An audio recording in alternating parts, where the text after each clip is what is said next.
ఎక్కువగా ఏమయ్యేదంటే ఆ బియ్యాన్ని తినలేక చాలామంది తిరిగి రేషన్ డీలర్లకి అమ్ముకోవడం, లేకపోతే ఎవరైనా ఊర్లలోకి వస్తే వాళ్ళకి అమ్మేయడం జరిగేది. ఇప్పుడు సన్నబియ్యం విషయంలో ఖచ్చితంగా అలా జరగదు. ఎందుకంటే అందరూ సన్నబియ్యమే తింటున్నారు కాబట్టి రేషన్ దగ్గర నుంచి తీసుకున్నటువంటి సన్నబియ్యాన్ని ఖచ్చితంగా తింటారు. కాబట్టి ఒక మంచి పథకాన్నే ప్రారంభించిందని చెప్పుకోవాలి.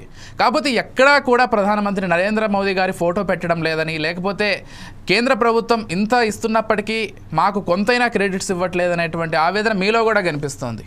ఎలా చూస్తారు ఈ అంశాన్ని? ఏం చెప్పదలుచుకున్నారు మీరు బీజేపీ పార్టీ తరఫున? ముఖ్యంగా ప్యానల్ ఉన్నటువంటి మీకు, అదేవిధంగా రామచంద్ర గారికి, పెద్దలకు ఏదైతే ఈ యొక్క సన్న బియ్యం ఇవ్వటం ముఖ్యంగా పేద వర్గాలకు ఒక మంచి శుభ పరిణామంగా మనం భావించాలి. ఏదైతే ప్రభుత్వం ఇస్తున్నటువంటిది ప్రజలు దాన్ని స్వీకరించేందుకు కూడా ప్రేమతోటి ఆ యొక్క స్కీముని పేద ప్రజలకు అందుతున్నటువంటి అంశాన్ని మేము హృదయపూర్వకంగా అభినందనలు తెలియజేస్తున్నాం. ఓకే. ముఖ్యంగా కేంద్ర ప్రభుత్వం గతంలో బీఆర్ఎస్ ప్రభుత్వం ఉన్నప్పుడు కేంద్రంలో ఈ సన్న బియ్యం ఇవ్వాలని, సన్న వడ్లు ఏదైతే అప్పుడు వడ్లది పెద్ద ఎత్తున రెండు పార్టీల మధ్యలో విపరీతమైనటువంటి వాదోపవాదాలు జరిగినాయి. మీకు కూడా తెలిసి ఉండాలి. అవును. ఆ రోజు బీఆర్ఎస్ పార్టీ బీజేపీ పైన పెద్ద యుద్ధం చేసింది. మేము సన్న ఓట్లు కాదు, మా దగ్గర దొడ్డు ఓట్లు ఏమంతాయి, మేము ఖచ్చితంగా ఇస్తాం, మేము ఇచ్చినే తీసుకోవాలని ఓ రేషియో కూడా ఏర్పాటు చేయడం జరిగింది. 60-40 ఇట్లా ఇవ్వాలి. మెల్లమెల్లగా ఈ దొడ్డొడ్లని తక్కువ చేయాలని చెప్పి ఆనాడు కేంద్రం చెప్పి కొద్దిగా స్ట్రిక్ట్గా వ్యవహరిస్తే పెద్ద ఎత్తున బదలాం చేసింది ఆనాడు బీఆర్ఎస్ పార్టీ.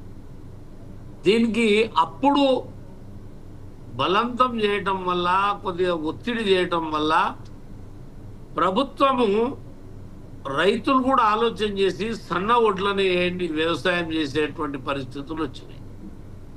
సన్న వడ్లు రావటం వల్ల సన్న బియ్యం రావటం వల్ల ఇవాళ రేషన్ డీలర్లలో మొత్తం కూడా ప్రజలకు సన్న బియ్యం అందించేటువంటి పథకం వచ్చింది. ఇవాళ ఏ ప్రభుత్వాలైనా ప్రజలకు మంచి చేస్తున్నప్పుడు దాన్ని మనం స్వాగతించాలి.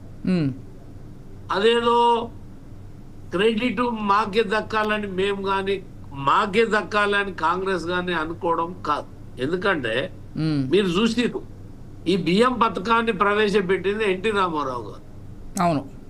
ఆనాడు మార్కెట్లో 5 రూపాయల కిలో బియ్యం ఉన్నప్పుడు, 10 రూపాయలు 7 రూపాయల కిలో బియ్యం ఉన్నప్పుడు పెద్దలు రామారావు గారు 2 రూపాయల కిలో బియ్యం అని ఈ స్కీమ్ తీసుకొచ్చారు. అంటే 5-6 రూపాయలు 10 రూపాయలు ఉన్నటువంటి బియ్యాన్ని 2 రూపాయల కిలో ఇచ్చి ప్రజల యొక్క ప్రేమను చూరగొన్నాడు ఎన్టీ రామారావు. దాని తర్వాత విజయభాస్కర్ రెడ్డి గారు, చెన్నారెడ్డి గారు, ఏదైతే మళ్ళీ కాంగ్రెస్ ప్రభుత్వం వచ్చి ₹1.90 కిలో బియ్యాన్ని 10 పైసలు తగ్గించి 2 రూపాయల కిలో బియ్యాన్ని ఏదైతే రూపుమాపాలి, ఆ క్రెడిట్ ని రూపుమాపాలని కాంగ్రెస్ పార్టీ ₹1.90 కిలో ఇచ్చి ఇవాళ 40 రూపాయల కిలో, 45 రూపాయల కిలో బియ్యం ఉన్నా కూడా మన ప్రియతమ ప్రధానమంత్రి దేశవ్యాప్తంగా, భారతదేశ వ్యాప్తంగా ప్రతి వ్యక్తికి 5 కిలోల బియ్యాన్ని ఉచితంగా, నేను అనుకుంటున్నా 1 సంవత్సరం కంటే ఎక్కువ 2 సంవత్సరాలు కావచ్చు, ఫ్రీగా ఉచితంగా పేద వర్గాలకు ఈ బియ్యం పంపిణీ కార్యక్రమాన్ని ఇవ్వడం జరుగుతుంది. ఇవాళ రామచంద్ర గౌడ్ గారు ఏం మాట్లాడినా, నేనేం మాట్లాడినా, ఎవరేం మాట్లాడినా, ఇవాళ ఈ స్కీముని మొట్టమొదలు ప్రవేశపెట్టింది ఆనాడు కాంగ్రెస్ ప్రభుత్వం దేశవ్యాప్తంగా ప్రవేశపెట్టిన, కానీ ఎన్టీ రామారావు దీన్ని ప్రతి హృదయాన్ని తట్టి లేపింది వాస్తవం. ఇవాళ భారతదేశం అంతా కూడా ప్రతి వ్యక్తికి 5 కిలోల చొప్పున ఫ్రీ బియ్యం ఇస్తున్నది నరేంద్ర మోడీ గారు అనేది కూడా మనం గుర్తుంచుకోవాలి. సరే, రాష్ట్ర ప్రభుత్వము కేంద్ర ప్రభుత్వము ఓ 60% కార్డ్స్కి ఇస్తే మిగతా 40% కలిపి ఇవాళ ప్రతి కుటుంబానికి ప్రతి వ్యక్తికి 1 కిలో చొప్పున కాంగ్రెస్ పార్టీ ప్రభుత్వం కానీ ఆనాడు బీఆర్ఎస్ ఉన్నా ఇవాళ కాంగ్రెస్ ఉన్నా ఇవ్వడం జరిగింది. అయితే ఈ రేషన్ బియ్యంలలో కేవలము ఒక పార్టీ సంబంధించిన వ్యక్తులు, అంటే ఈ మధ్యలో సన్న బియ్యం ఇచ్చినప్పుడు ఈ వివాదం ఎందుకు వచ్చిందంటే బండి సంజయ్ గారు మాట్లాడడానికే ఈ వివాదానికి కారణం ఏంది అనేది ఆలోచన చేస్తే, అంటే సన్న బియ్యం ఇస్తున్నటువంటి ప్రక్రియని ప్రారంభం చేస్తే తప్పులేదు.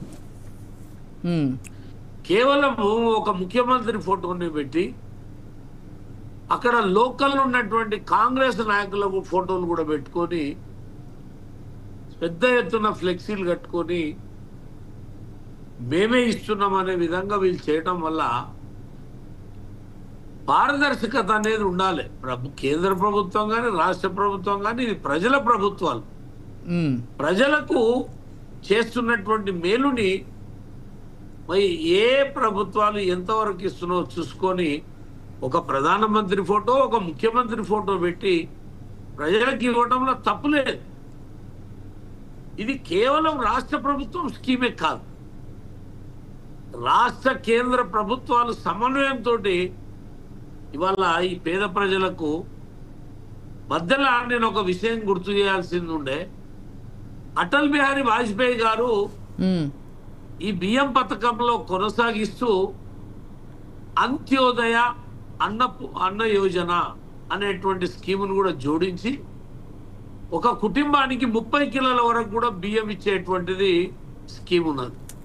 ఓకే, అంటే 30 కిలోలు ఇద్దరున్నా, ఒక్కరున్నా, 5 మంది ఉన్నా, 4 ఉన్నా ఆ కుటుంబానికి సరిపడ బియ్యం ఇచ్చేటువంటి కొన్ని వేలాది కార్డులు, లక్షల కార్డులు అంత్యోదయ అన్న యోజన పేరు మీద ఆనాడు వాజ్పేయి గారు కూడా దీన్ని ప్రవేశపెట్టి మరి నిజంగానే 1.5 year 2 years నుంచి ఫ్రీ బియ్యం ఇస్తున్నప్పుడు ముఖ్యమంత్రిగా ప్రధానమంత్రి గారిని కూడా ఉచ్చరించాలి. ఎందుకంటే 5 కిలోల బియ్యాన్ని ఫ్రీగా కేంద్ర ప్రభుత్వం ఇచ్చినప్పుడు, 1 కిలో బియ్యాన్ని రాష్ట్ర ప్రభుత్వం ఇచ్చినప్పుడు సమన్వయంతో దీన్ని ముందుకు నడపాల్సినటువంటి బాధ్యత ఉంది. ఒక కేంద్ర మంత్రిగా కేంద్ర ప్రభుత్వం చేస్తున్నటువంటి దాన్ని ప్రజలకు తెలియజెప్పే బాధ్యత బండి సంజయ్ పైన కూడా ఉంటుంది. అదే ఒక ముఖ్యమంత్రిగా ప్రధానమంత్రిని కూడా గౌరవించి ఫోటో పెట్టి, 2 ఫోటోలు పెట్టి ప్రజలకు అందిస్తే దీంట్లో ఎవరం కూడా ఆబ్జెక్షన్ చెప్పాల్సినటువంటి అవసరం లేదు. రైట్. నేను ముఖ్యంగా ఏది ఏమైనా రాష్ట్ర ప్రభుత్వము కొంత ఆలస్యమైన సన్న బియ్యాన్ని ప్రవేశపెట్టడం, మీరే అన్నారు ఇంతకుముందు, ఇంకా సరిగ్గా అందరికి అందుతలేవని. మొదటి నెలనే 1 నెల అయింది. వాళ్ళ రైస్ మిల్లర్లకు వెళ్ళి కానీ సేకరించడం, మళ్ళీ ప్రజలకు ఇవ్వడం, ఇవాళ దీంతో అక్రమ అర్కులకు చెక్ పెట్టినట్టు అయింది. ఎందుకంటే ప్రజలు ఈ బియ్యాన్ని మార్కెట్లలో అమ్మకుండా ఇవాళ ప్రజలకు తినటందుకు అవసరం వచ్చే బియ్యాన్ని ఈ ప్రభుత్వాలు ఇవ్వడం సంతోషం. దీని నుంచి బ్లాక్ మార్కెట్ ఆచార్య గారు తగ్గిపోతుంది. కాబట్టి నేను ఈ విషయాల్లో రాజకీయాలని మనం చోటు చేయడం మంచిది కాదనేటువంటి విధంగా. ఓకే, ఒక్కసారి రామచంద్ర గారితో మాట్లాడదాం. రామచంద్ర గౌడ్ గారు నమస్కారం అండి, గుడ్ ఈవినింగ్.